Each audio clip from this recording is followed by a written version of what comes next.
দ্বিতীয় সমীকরণ বের করতে হবে, পারা যাবে? দ্বিতীয় সমীকরণ কি? x square plus y square plus হচ্ছে কি 2gx প্লাস হচ্ছে 12y plus c equal to কি 0। তো আমাদের এই দ্বিতীয় কেন্দ্র হচ্ছে কি মাইনাস g মাইনাস f, এটা দেওয়া আছে কত pq। সো g এর ভ্যালু কত? g হচ্ছে মাইনাস p আর হচ্ছে কি f হচ্ছে কি মাইনাস p, যেটা আগে বলা হয়েছিল যে দ্বিতীয় কেন্দ্র দেওয়া মানে কি দুইটা অর্ধান রাশি দেওয়া আছে। তুমি ক্লাস দেখছো আপনারা? দ্বিতীয় বুঝতে পারলে কি বুঝতে পারলে ক্লাস কাছে মনে করো না, লাস্ট দ্বিতীয় ক্লাস করো আগেরগুলো দেখে আসতে হবে বুঝতে পারলে। তাহলে এখন বোঝার চেষ্টা করো যতটুকু পারো। এখন দ্বিতীয় মূল বিন্দু নামি আর কি বলা আছে দ্বিতীয় কি মূল বিন্দু দিয়ে গেলে কি হয় বলছিলাম? হ্যাঁ c equal to 0।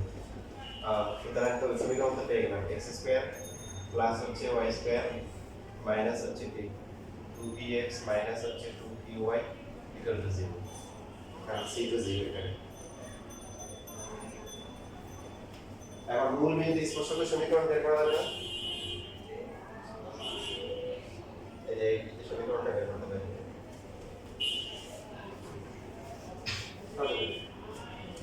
তারপর প্রথমে এই যে ওসি রেখার সমীকরণ বের করতে পারবে না, তার নম্বর একটা কি সমীকরণ বিভিন্ন আগে তোমাদের একটা টেকনিক শিখেছিলাম যেটা কি যে ডাইরেক্ট হচ্ছে স্পর্শকের সমীকরণটা আমরা বের করি। সাপোজ স্পর্শক যদি ওডি হয়, ওডি রেখার সমীকরণ কি হবে? y minus y1 equal to হচ্ছে m into x minus x1। Even এখানে y করে mx ও লেখা যায়, এটা মূল বিন্দু না। অন্য কোনো বিন্দু থাকলে আমরা y minus y1 equal to m into, এখন m হচ্ছে কি ওডি রেখাটা, ওডি হচ্ছে কাজ ওসি রেখার উপর লম্ব না, ওসি রেখা কাল কত বড় ওসি রেখা কাল কত হবে? q minus 0 divided by p minus a। মূল বিন্দু 0 0 না, y2 minus y1 divided by x2 minus x1। So q divided by হচ্ছে p। সুতরাং এটা যদি ওসি রেখাটা যদি এটা হয় তাহলে ওডি রেখা কাল কত হবে? মাইনাস হচ্ছে p বাই q। লম্ব যদি হয় ডান দিকের উপর মাইনাস 1 তো হয়ে গেল। এটা হচ্ছে হলো কি minus p by q into x। So qy equal to হচ্ছে মাইনাস px বা px plus qy equal to p 0। দেখো বিভিন্ন ভাবে করা যায়। আমরা আগে মতো প্রথমে হচ্ছে দুই বিন্দু মিলে রেখা সমীকরণ বের করতে পারি, ওসি রেখা সমীকরণ বের করতে পারি, তার নম্বর একা বের করতে পারি, এটা মূল বিন্দু দিয়ে যায়। প্রবলেমের কাহিনী না করে এইভাবে একটু শর্টকাটে করা যায়।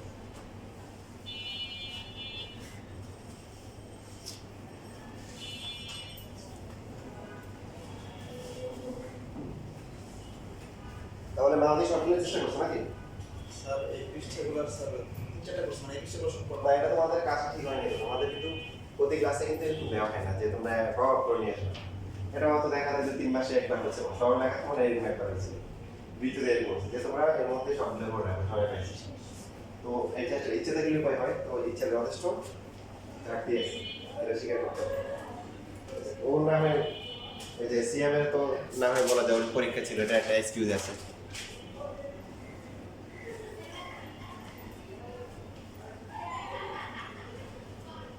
মেয়ের কোনো সমস্যা আছে? সব করে দিচ্ছ? রাখার তো সমস্যা থাকবে না, সমস্যা থাকবে।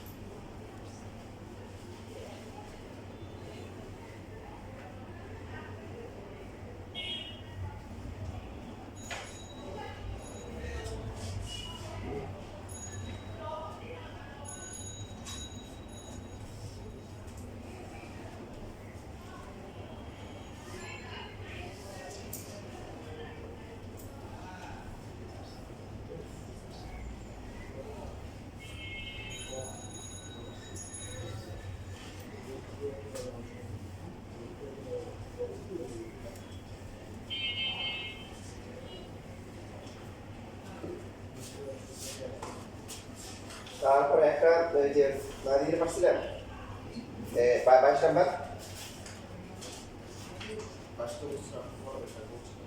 বলছি প্রাথমিক ক্যালকুলেশন করে নিয়ে এসো, লাস্টে ফিনিশিং আমি দিয়ে দিই শর্ট হয়ে যায়। আমার কিন্তু ঠিক মানে মদন মানে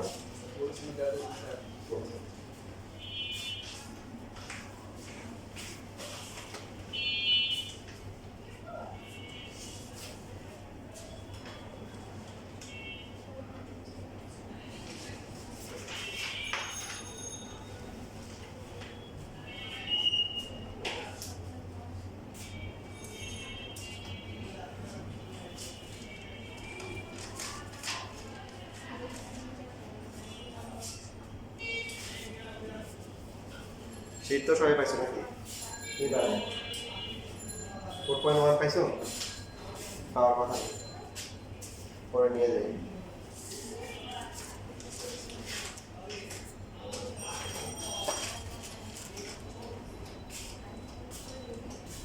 তো এখানে বলা আছে x স্কয়ার প্লাস হচ্ছে y square equal two a square. এই বৃত্তের কেন্দ্র কত? 0 0 আর ব্যাসার্ধ কত? তো যে কোনটা রেখা এই পাশে অথবা এই পাশে যে কোনো এক পাশে দিলেই হবে। যে একটা রেখা হচ্ছে এই রেখাটা হচ্ছে কি px প্লাস হচ্ছে qy ইকুয়াল টু 1। এই রেখাটা হচ্ছে বৃত্তের একটা স্পর্শক। তাহলে শর্ত কি হবে? এই বৃত্তের কেন্দ্র কত? 0 0 ব্যাসার্ধ কত? ব্যাসার্ধ হচ্ছে m। কন্ডিশন কি? কন্ডিশন হচ্ছে কেন্দ্র থেকে এই রেখার লম্ব দূরত্ব কি হবে? ব্যাসার্ধের সমান হবে। এটা হচ্ছে স্পর্শক হওয়ার শর্ত। তো কেন্দ্র হচ্ছে কত? কেন্দ্র হচ্ছে এখানে 0 0। রেখাটা কি px plus qy equal to 1 px plus qy minus equal to 0। তাহলে 0 0 বিন্দু থেকে এই রেখার লম্ব দূরত্ব কত বলেন?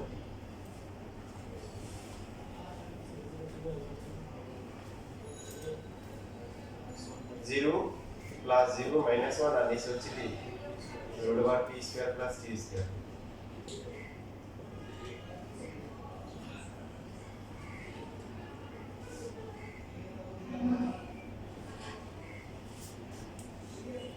ফর্মাল উঠে দিয়ে প্লাস দিলেও সমস্যা নেই, কারণ এটা তো প্লাস আর এটা কি ফর্মাল। এখন প্রশ্ন মতে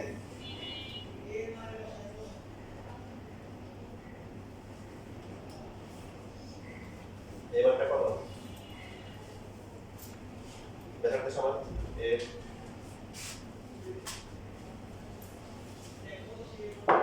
স্কয়ার করলে কত হবে? 1 by p square plus q square equal to কি a স্কয়ার বা p square plus q square.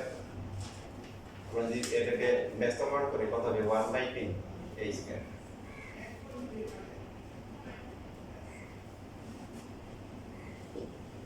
এই সমীকরণ দিয়ে রাখলাম।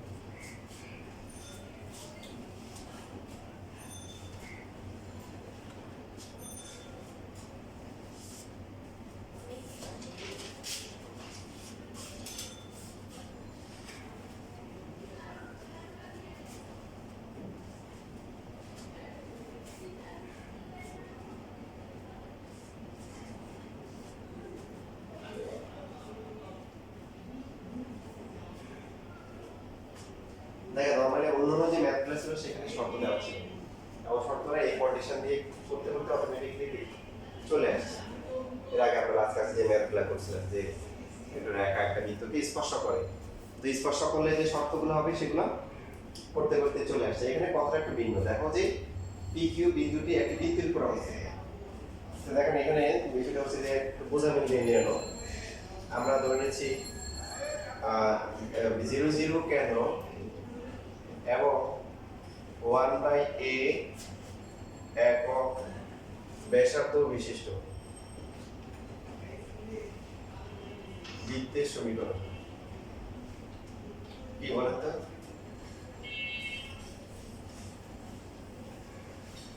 একটা বৃত্তের কেন্দ্র 0 0 হবে আর ব্যাসার্ধ 1 বাই a হবে, এরকম বৃত্তের সমীকরণ কি? কথা বলেন। x square plus y square equal to হচ্ছে 1 by a square. So x square plus y square equal to 1 by p a square. দেখে দিলাম 2 নাম্বার। এখন একটা বিন্দু p, q বিন্দুটি 2 নং বৃত্তের উপর অবস্থিত হলে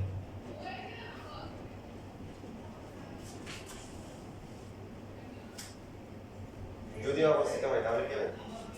তাহলে x এর পরিবর্তে কি p, y এর পরিবর্তে কি q ইকুয়াল টু হচ্ছে 1 by a square। যা কি এক রঙের কি কথা বলেন সমান, তার মানে কি p একটা বৃত্তের উপর অবস্থিত যার কেন্দ্র হচ্ছে কি 1 বাই। এখন কথা হচ্ছে দেখেন এটা বুঝে নিতে হবে। দেখেন এই যে এই একটা বিন্দু PQ বিন্দু যদি একটা বৃত্তের উপর অবস্থিত হয় তাহলে কি হবে? সমীকরণটাকে সিদ্ধ করতে। এখন সমীকরণ দেওয়া নেই, বুঝো কি হবে? তার মানে আমাদের যে কন্ডিশনটা আছে এটা কাজে লাগাইতে হবে। টি হচ্ছে x, তাহলে এটা হবে x স্কয়ার, টি হবে কি y স্কয়ার 1 স্কয়ার। এই জন্য দেখেন এখানে 0 কেন্দ্র এবং 1 এক বুঝতে পারছি?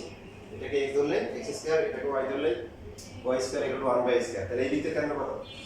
0 ব্যতীত 1 এই জন্য এই লেখাটা লিখছি। বুঝছিলেন? ওটা দেখে দেখে লিখুন।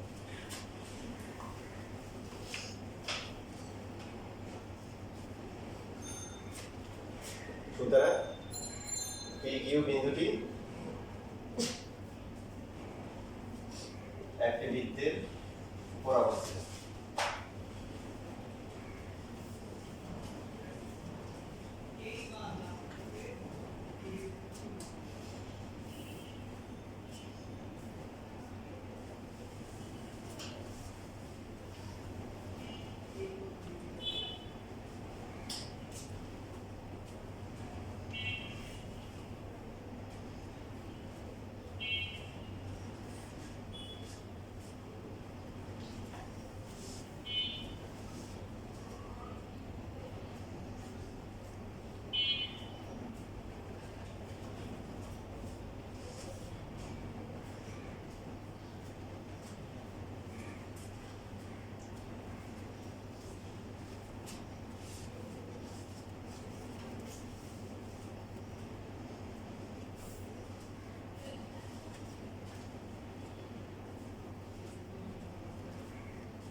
দেখো আমি একদিন নিজের প্রশ্ন করবো, তোমাদের মতো আগে বলছি আমার মেমোরি কিন্তু অনেক শার্প। শার্প মানে হচ্ছে যে যে অনেক জিনিস মানে মনে থাকে, কেউদের মনে থাকে যে এরকম না পড়া একটু মানে দরকার নেই, যে পড়াশোনা মনে থাকতো না, কিন্তু বড় জীবনের ঘটনা অনেক মনে থাকে। তার মধ্যে ছোটবেলার অনেক ঘটনা আমার মনে আছে, ঠিক আছে? এটা আগে বলছিল যে যেমন আমার প্রায় বছর প্রায় 2 বছর যখন পূর্ণ হয়েছে তখন তো আমাকে খাওয়া দাওয়া বন্ধ করা দরকার, বুঝছেন তো? মায়ের থেকে যে খাই ওই খাওয়াটা কি করা দরকার বন্ধ করার জন্য আমার মা কি করছে, নানা ভাইদের এখানে চলে এসেছে, বুঝছিলেন? তো রাস্তা কি রেখে এসে গেবে যে ঘুমের মধ্যে রেখে চলে আসছে, যদিও আমাদের চোখে এই কাজটা ঠিক হয়নি, কারণ এটা বন্ধ করার বিভিন্ন সিস্টেম আছে, যে কোনো থিওরি কাজ করছে যে এভাবে করা উচিত। সেটাকে আমি মধ্যে দেখে যে মা নাই, বাচ্চারা কি হয় 2 বছরের বাচ্চা যদি দেখে মা নাই তাহলে কি করবে? কান্নাকাটি করবে, ওরা কান্নাকাটি করছে, কান্না করতে। আমার ছোট বাবা ছিল, আমার মনে আছে, তখন আমার কোলে নিয়েছে, কোলে নিয়ে বলতেছে কাঁদিস না আমার চলে আসবে ঘুমাই যা। তো আমি কাঁদতেছি, কারণ বাচ্চাদের একটা নর্মাল জিনিস, ওদের বলো ওই অবস্থায় আসলে তাকে থামানো কি করি না, আমার মনে আছে। বাট মামা এতবার বলতেছিল, আমার মনে বলতেছে যে আচ্ছা আর কাঁদিস না, মানে আমার এখনো মনে আছে, আমি বিষয় ফিল করতেছি, আমার এরকম ছিল থাক আর কাঁদবো না। আমার সঙ্গে বলতেছে আর কি কাঁদবো না, কিন্তু তারপর ওই যে তাও কাঁদতে ইচ্ছা করতেছে আর কি, যে মা চলে গেছে এদিকে মানে কান্না হচ্ছে। তো মামার সন্তান দেওয়ার জন্য আমাকে বলছে দেখ আকাশে দেখ এই দেখ আকাশে তাকাই দেখ তোর বড় মামা এবং আমি আকাশে তাকাই দেখি যে আসলে একটা লোক দেখা যাচ্ছে আকাশে, কি আকাশটা একদম তাই পরিপূর্ণ ছিল এবং একটা লোক ছিল, আকাশে লোক দেখা যাচ্ছে। লোকটা কিরকম ছিল? লোকটা হচ্ছিল প্যান্ট শার্ট পরা ছিল, যে ফুল হাতা ড্রেস ছিল এবং প্যান্ট পরা ছিল, এবং লোকটা হচ্ছিল উপরের দিকে ছিল, মানে নিচ থেকে লোকটাকে দেখা যাচ্ছে হলো লোকটা এরকম ছিল, অর্থাৎ মুখমণ্ডলের পাটটা উপরে ছিল, আর লোকটা হাত পা ছড়ে এরকম ছিল, ঠিক আছে? এখন তোমাদের মনে হতে পারে যে আমি চাওয়াবাজি করতেছি, চাওয়াবাজি করলেও এখন মনে হবে না, কারণ তোমরা অনেক ধরে ক্লাস করতেছো। প্রথম ক্লাসে আইসা দিদি বলতাম যে আজকে চরম চাওয়াবাজির একটা গল্প শুনে আসছি, সেটা ভিন্ন কথা। এখন অনেক সময় হ্যালুসিনেশন বা যাই হোক না কেন, বিষয়টা হচ্ছে আমি প্রথমে যখন একটা দেখছিলাম, তাকাইছিলাম, ছোট মানুষরা বলছে আকাশে মামা দেখা যায়, বিশ্বে করে তাকাইছে করে দিকে, তো অসংখ্য তারা ছিল, তারা মাঝখানে এরকম হচ্ছে ওদের লোকটা এবার হাত পা চড়াইছিল, উপরে পাটটা রেখেছিল। তো প্রথমে একটু চমকে উঠছিল, পরে ভয় পেয়ে গেছে আর কি, আমরা আবার ওই দিকে তাকাইছি, পরে আবার তাকাইছি যে আসলে জিনিসটা কি ঠিক আছে, ভুল দেখছি না কি দেখছি। 2 বছর একটা এই 2 ইয়ার্স যখন হচ্ছে আমার খাওয়া দাওয়া বন্ধ করা হবে, আবার তাকাই দেখে দিচ্ছে লোকটা এখনো মানে সেই অবস্থায় আছে আর কি। পরে আর মনে নেই, একটু মনে আছে। এমন ইভেন আমি বললাম তোমার তো ছোটবেলায় অনেক ঘটনা থাকে না, যে তুমি যখন চিন্তা করো এখনো মনে আছে, আমার এখন মনে লোকটাকে তার আকার রাখতে শুরু এখন আমার মানে চেহারায় বাসা আমি যদি চিন্তা করি।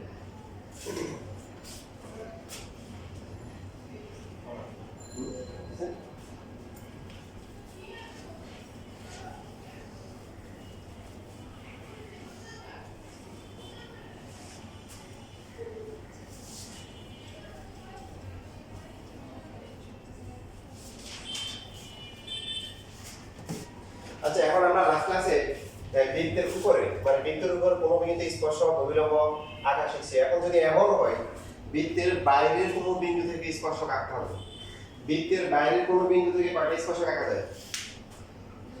দুইটা। বৃত্তের উপরস্থ কোনো বিন্দুতে কয়টা আঁকা যায়? বলেন। একটা। বৃত্তের ভিতরে কোনো পয়েন্ট থেকে কয়টা আঁকা যায়? আঁকা যাবে না। দেখেন, চিন্তা করে দেখেন, ভিতরে কোনো বিন্দু থেকে স্পর্শ আঁকা যাবে না, কারণ এটাকে বর্ধিত করলে এটা কি হয়ে যাবে? ছেদক হয়ে যাবে, একটা ছেদক হবে। বুঝছেন তো? আচ্ছা, তাহলে এখন হচ্ছে এই যে এখান থেকে মনে করেন স্পর্শক আঁকবেন। এরকম বৃত্তের আপনারা 9 10 অনেক পড়ে আসছে, তাই না? বৃত্তের বহিস্থ কোনো বিন্দু থেকে বৃত্তে দুইটা জায়গা যদি অঙ্কন করা হয় তাহলে কি ওই বিন্দু থেকে স্পর্শকের দূরত্ব কি সমান পড়ে আসছে না? তারপর আরো বলছেন যে এটা স্পর্শ জায়গা হচ্ছে কি ওপি এর লম্ব সমদ্বিখণ্ড, অনেকগুলো প্রমাণ ছিল পড়ে। যাই হোক, পি এ তারপরে হচ্ছে হলো পি বি।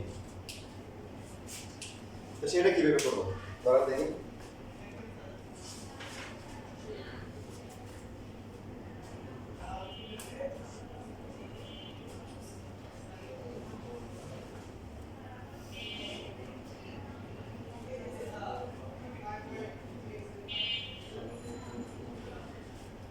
এই যে 48 নাম্বার দেখেন, 48 নাম্বার আপনারা 47 নাম্বার করবেন, 48 নাম্বারটা আমি করব। যে এখানে একটা পিসের সমীকরণ দেওয়া আছে,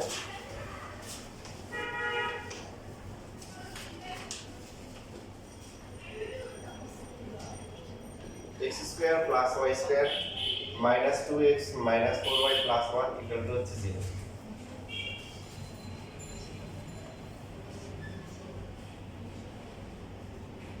তাহলে একটা বৃত্তের সমীকরণ দেওয়া আছে, তার মানে কি জানি? বৃত্তের কি জানি বলেন? কেন্দ্র জানি আর কি জানি? ব্যাসার্ধ জানি।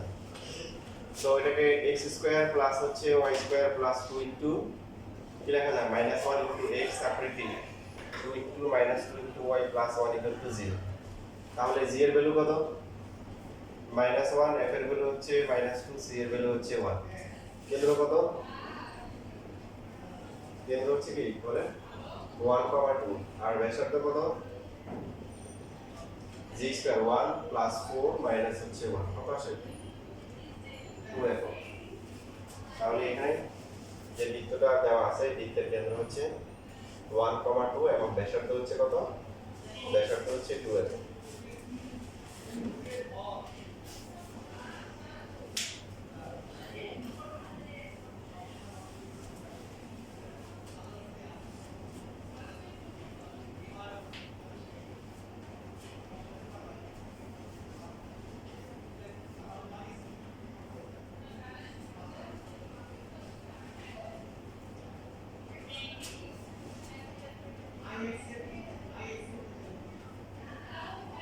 বলেন কি আপনার আইডিয়া দেন? বৃত্তের উপরস্থ যদি বিন্দু হয় সেটা আপনারা শিখছেন। এই রেখা সমীকরণ, তার লম্ব রেখা সমীকরণ, এই বিন্দুটা আছে, এখন তো বিন্দুটা নাই।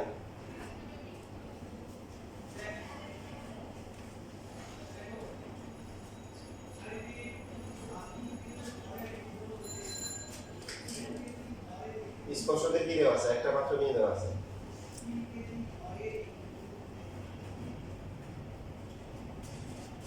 এক বিন্দুগামী রেখার সমীকরণ কি? y minus y1 equal to হচ্ছে m into x minus x1.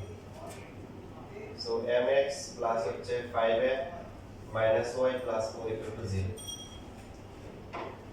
সাজাই যদি আমরা দেখি এভাবে সাজানো আছে mx minus y এই যে তারপর ধ্রুবক equal to হচ্ছে 0। এটাকে আমরা দিলাম 1 নাম্বার, এটা দিলাম 2 নাম্বার। প্রথমটা 1 নাম্বার না দিলেও হয়।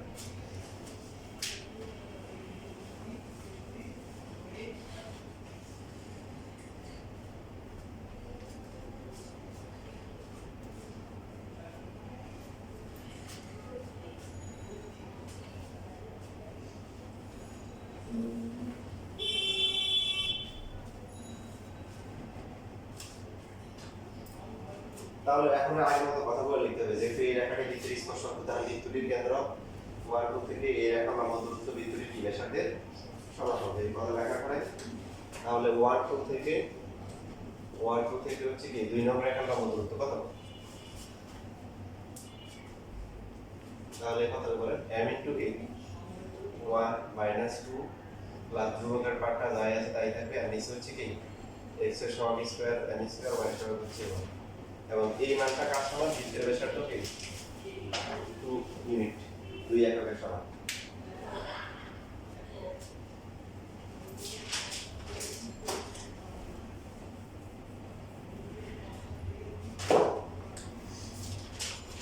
উপরে কত আছে 6 এর প্লাস 1 যেহেতু রুটের ভিতরে একটা m আছে তাকে মুক্ত করার জন্য কি করতে হবে স্কয়ার করতে হবে।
কি না হ্যাঁ আপনি হাত বড় করবেন এটা একটু বলতে দিয়েছি তো পুরো লেখা আছে পরিচয় নাম্বার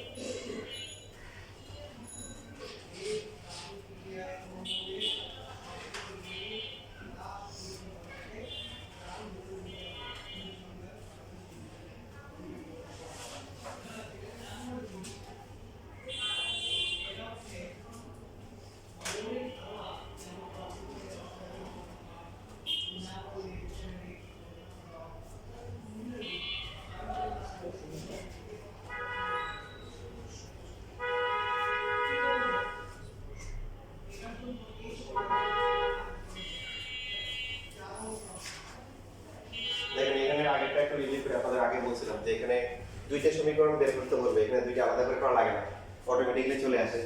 এই যে বৃত্তের বহিস্থ বিন্দু থেকে কয়টা স্পর্শক আঁকা যায়? দুইটা, আর দুইটাই কিন্তু আসছে। y y minus 4 equal to 0, 3x plus 4y minus 1 equal to 0.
হয়েছে সবার? আচ্ছা মিলছে? সিয়াম? মেয়াদ মিলছে?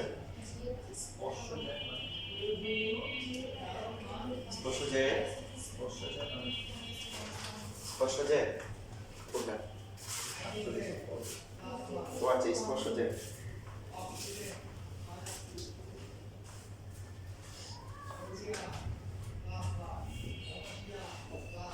এই এই যে এই দুইটা যোগ করে যে রেখাটা হবে সেটা হচ্ছে স্পর্শজের।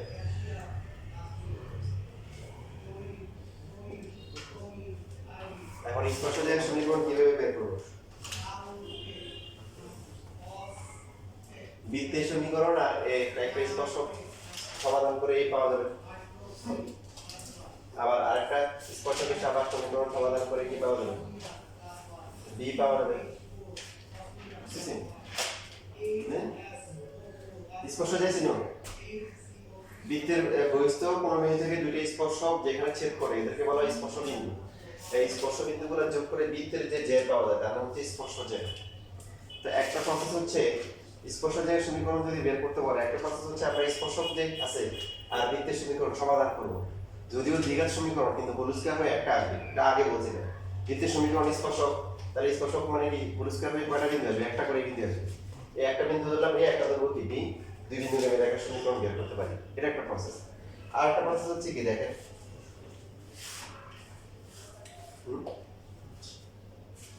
আর একটা হচ্ছে যে এই যে আগের মতো আমরা এখান থেকে লম্বা আঁকতে পারি না। ওই যে লাস্ট ক্লাসে বলছিলাম কেন্দ্র রেখা বৃত্তের যে সমীকরণ বের করলে তো স্পষ্ট যে চলে আসে। ঠিক আছে? তাই এখন এখানে সমস্যা হচ্ছে কি বের করা যাবে না। এখানে তো আমরা হচ্ছে এই বিন্দু, এখানে বিন্দু জানি না, তাহলে এটা একটা সমস্যা আছে। তো সেক্ষেত্রে কি করা যায়? সেক্ষেত্রে ওই প্রসেসই করতে হবে আর কি মনে হচ্ছে। আর কোনো প্রসেস আছে কিনা? কত নম্বর এটা? 47। আচ্ছা, এখন দেখেন বৃত্তের সমীকরণটা কি ছিল?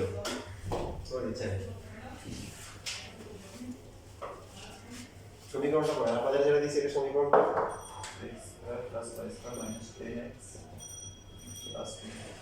প্লাস ইকুয়াল টু, তাহলে প্রথম স্পর্শকটা কত আসছে?